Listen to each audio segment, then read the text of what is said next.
ಇನ್ನೇನು ಭಗವಂತ ಸ್ವಲ್ಪ ಸಮಯದಲ್ಲೇ ಭೂಮಿಗೆ ಬಂದ್ಬಿಡ್ತಾರೆ ಅಂತ ಅನ್ನೋ ಸಮಯದಲ್ಲಿ ಆಕಾಶ ಪೂರ್ತಿ ಕಪ್ಪು ಘನಘೋರ ಮೋಡಗಳಿಂದ ಆವರಿಸಿತಂತೆ.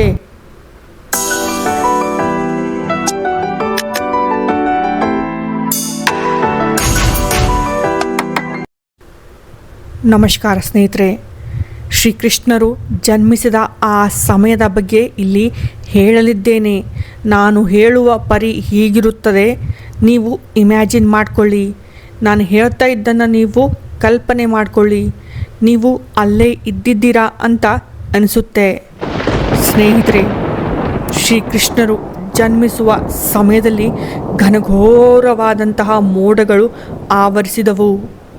ಇಡೀ ಭೂಮಿನೇ ಮುಳುಗಿ ಹೋಗುತ್ತೇನೋ ಅನ್ನುವಷ್ಟು ಭಯಂಕರ ಮಳೆ ಬೀಳತೊಡಗಿತ್ತು.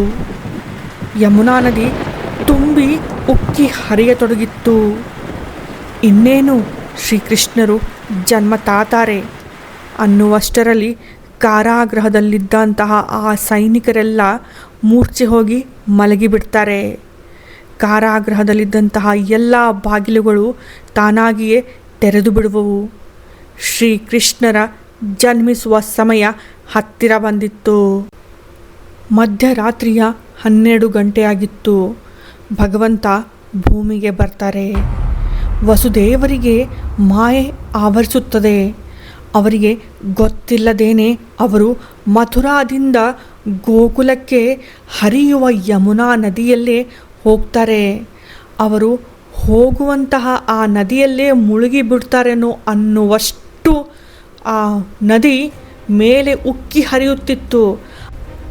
ಯಮುನಾ ನದಿ ಹರಿಯುವ ಪರಿ ನೋಡಿದಾಗ ವಸುದೇವರನ್ನೇ ತನ್ನ ಜೊತೆಗೆ ತಗೊಂಡು ಹೋಗಿಬಿಡ್ತದೇನೋ ಅನ್ನುವಷ್ಟು ಉಕ್ಕಿ ಹರಿತಾ ಇದೆ ನದಿ.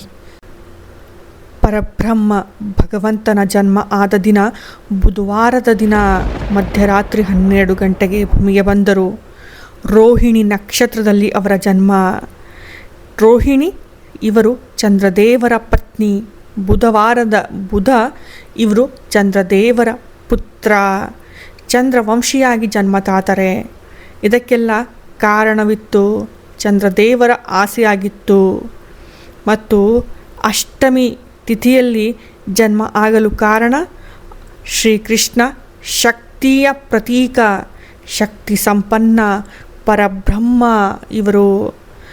ಅದರಿಂದಲೇ ಇವರು ಅಷ್ಟಮಿಗೆ ಜನ್ಮ ತಾತಾರೆ. ಕೃಷ್ಣ ಅಂದರೆ ಕಾಡಿಗಿಂತ ಕಪ್ಪು ಬಣ್ಣ ಮತ್ತು ಎಲ್ಲಕ್ಕಿಂತ ಜಾಸ್ತಿ ಆಕರ್ಷಣೆ. ಕೃಷ್ಣರಿಗೆ ನೋಡಿದ ಪ್ರತಿಯೊಬ್ಬರು ಆಯಸ್ಕಾಂತದ ಥರ ಅವರ ಕಡೆಗೆ ಎಳೆಯುವರು, ಅವರಿಗೆ ಆಕರ್ಷಿತರಾಗುವರು. ಮತ್ತು ಇಲ್ಲಿ ಇನ್ನೊಂದು ಮಾತು ಹೇಳ್ತೀನಿ. ದ್ರೌಪದಿಯ ಅವರ ಹೆಸರು ಸಹ ಕೃಷ್ಣ. ಮಾತೆ ದ್ರೌಪದಿಯವರು ಸಹ ಕಪ್ಪು ವರ್ಣದವರು. ಇವರೆಲ್ಲ ರಹಸ್ಯಮಯವಾದಂತಹ ಜನರು. ಇವರಿಗೆ ಅಷ್ಟು ಸರಳವಾಗಿ ತಿಳಿದುಕೊಳ್ಳಬೇಡಿ. ಇವ್ರ ಬಗ್ಗೆ ಕೆಟ್ಟ ಮಾತುಗಳನ್ನು ಸಹ ಆಡಬಾರದು. ಏಕೆಂದರೆ ಅದು ನಮ್ಮ ಮೇಲೆ ಸಹ ಎಫೆಕ್ಟ್ ಮಾಡುತ್ತೆ. ಸ್ನೇಹಿತರೆ, ಶ್ರೀಕೃಷ್ಣ ಜನ್ಮಾಷ್ಟಮಿಯ ನಿಮಗೆಲ್ಲ ಶುಭಾಶಯಗಳು. ವಿಡಿಯೋ ಇಷ್ಟ ಆದಲ್ಲಿ ಖಂಡಿತ ಲೈಕ್ ಮಾಡಿ, ಶೇರ್ ಮಾಡಿ, ಸಬ್ಸ್ಕ್ರೈಬ್ ಮಾಡ್ಕೊಳ್ಳಿ. ಧನ್ಯವಾದ ಸ್ನೇಹಿತರೆ. ನಮಸ್ಕಾರ.